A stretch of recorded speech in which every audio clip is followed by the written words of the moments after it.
भारत माता की, भारत माता की। सुप्रभात आदरणीय अतिथिगण, निर्देशक महोदय, प्रधानाचार्य महोदया, शिक्षकगण एवं उपस्थित मेरे प्रिय साथी। जैसा कि आप सभी जानते हैं कि आज हम अपने देश का 76वां स्वतंत्रता दिवस मनाने के उपलक्ष्य में यहाँ एकत्रित हुए हैं। सबसे पहले मैं आप सभी को स्वतंत्रता दिवस की हार्दिक बधाई देती हूँ और आज इस शुभ अवसर पर मैं अपने विचार प्रकट करने जा रही हूँ। आशा करती हूँ कि अगर मुझसे कुछ गलतियाँ होंगी तो आप मुझे माफ करें। आज़ादी की लौ तो 1857 में ही जल चुकी थी, जो मशाल बनकर 1947 में हमारे देश को आज़ाद कराई। आज़ादी के पूर्व देशभक्ति के मायने कुछ और हुआ करते थे और आज़ादी के बाद कुछ और हुआ करते हैं।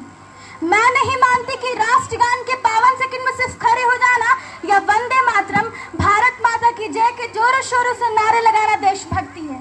अगर आप कहेंगे कि साल में 2 बार हाथ में तिरंगा ले लेना देशभक्ति है, तो मैं पूछना चाहूंगी कि फुटपाथ पर रहने वाला वो बच्चा ट्रैफिक की छांव में नंगे पांव में जब तिरंगा बेच रहा होता है, तो क्या आप उसकी देशभक्ति कहेंगे? ये उसकी देशभक्ति नहीं बल्कि उसकी पेट की भूख की शक्ति है जो उसे ऐसा करने पर मजबूर कर रही है। क्या हमारा राष्ट्रवाद इतना कठिन है जो क्रिकेट के मैदान से लेकर सिनेमा घर में बजने वाले राष्ट्रगान तक सीमित है? नहीं, राष्ट्रवाद से भी ऊपर उठकर जो भाव मन में आता है वो है देशभक्ति। अपने घर, परिवार और समाज के लिए समर्पण का भाव है देशभक्ति। धर्मयुक्ता को पछाड़ कर ईमानदारी से किया हुआ हर काम है देशभक्ति। हमारा ये देश तो पहले ही शहीदों की लहू से संचित किया जा चुका है। अब इस सरहद पर बहते खून की नहीं बल्कि हर एक नागरिक की नसों में उलझते खून की आवश्यकता है।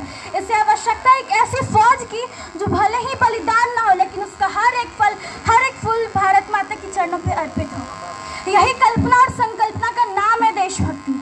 यूँ तो ये भी कहा जा सकता है कि राष्ट्रमान का पहला सोपान है देशभक्ति और देशद्रोहियों के जीवन में आने वाला हर तूफान है देशभक्ति, ताकि एक देशद्रोही भी समझ सके अगर तू दरिंदा है तो ये शमशान तेरा है, अगर तू दरिंदा है तो ये शमशान तेरा है, अगर तू परिंदा है तो ये आसमान तेरा है। भाईचारा से रहना है तो रह इस जमी पर, भाईचारा से रहना है तो रह इस जमी पर, वरना तेरी कब्र भी यही और यही कब्रिस्तान तेरा है, यही कब्रिस्तान तेरा है। हमारा ये देश विभिन्न वर्गों से मिलकर बना हुआ है। जो एक विशेष वर्ग मेरी जहन में आता है वो है किसान वर्ग।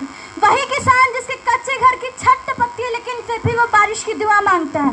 दुष्यंत कुमार जी के लफ्जों में कहूँ तो वही किसान जिसके खेतों में फसलों की जगह भूख उगती है, और जब जब किसी किसान के खेतों में फसलों की जगह भूख उगने लगी तब तब उस किसान ने शहर में नौकरी कर ली। ये बात चिंता का नहीं वरन चिंतन का विषय है कि जो रास्ता शहर से गांव की ओर रोजगार हेतु जाता है वो रास्ता शहर से गांव की ओर विकास हेतु क्यों नहीं आ सकता। हमारा दूसरा विशेष वर्ग है युवा वर्ग। वो युवा जिसे अपनी पीठ पर लाद कर लाने की अतीत की उपलब्धियां, वो युवा जिसके कंधों पर आशाएं थी राष्ट्रमान और देश की आशाओं को जोड़ कर रखने की, वही युवा 4x4 इंच की छोटी सी स्क्रीन पर अपनी कोमल मात्र उंगलियों के घलचल से भावनाओं की वीडियो को इमोजी भेजता है। 4 बोतल वोट का काम मेरा रोज का ने भारत का भविष्य तबाह कर रखा है। हम ना एक ऐसे समाज में जी रहे हैं जहाँ शाम को मदर इंडिया देखने के बाद रात में अपनी ही पत्नी को पीटते हैं, जहाँ अपनी बहन को कॉलेज छोड़कर कॉलेज के बाहर खड़ी दूसरों की बहन पर नजर डालते हैं। असली तस्वीरें अपने मोबाइल पर रखकर अपनी पत्नी को 7 इंच के घूंघट में छुपा कर रखते हैं। अपनी माँ के हर काम को ना बोलकर उन्हें ना बोलने वाले के मुंह पर एसिड फेंकने के उद्देश्य से बाहर निकलते हैं। यही कारण है कि महिला सुरक्षा के मामले में हम चौथे स्थान पर हैं। महिला को आरक्षण नहीं संरक्षण की आवश्यकता है, क्योंकि जो महिला बेलन चला सकती है वो बेशक कलम भी चला सकती है और सरकार भी चला सकती है। हम एक ऐसे समाज में जी रहे हैं जहाँ पत्थर की मूर्त को लगते हैं 56 भोग, जहाँ पत्थर की मूर्त को लगते हैं 56 भोग, जहाँ भूखे नंगे तरफते सो जाते हैं लोग। मजबूर को मजबूर समझिए, मजदूर नहीं। गरीबों को दान दीजिए, काम नहीं, क्योंकि अगर दान देने के इच्छुक है तो जीते जी रक्तदान दीजिए और मरने के बाद अंगदान देकर किसी मरते हुए को जीवन दान दीजिए। यही सच्ची राष्ट्र धर्म है और सच्ची देशभक्ति। अंत में मैं बस इतना ही कहना चाहूंगी कि क्या होगा असमानताओं की लकीरें खींचकर, क्या होगा असमानताओं की लकीरें खींचकर, चलो करे राष्ट्रमान दूसरों से सीखकर। धन्यवाद।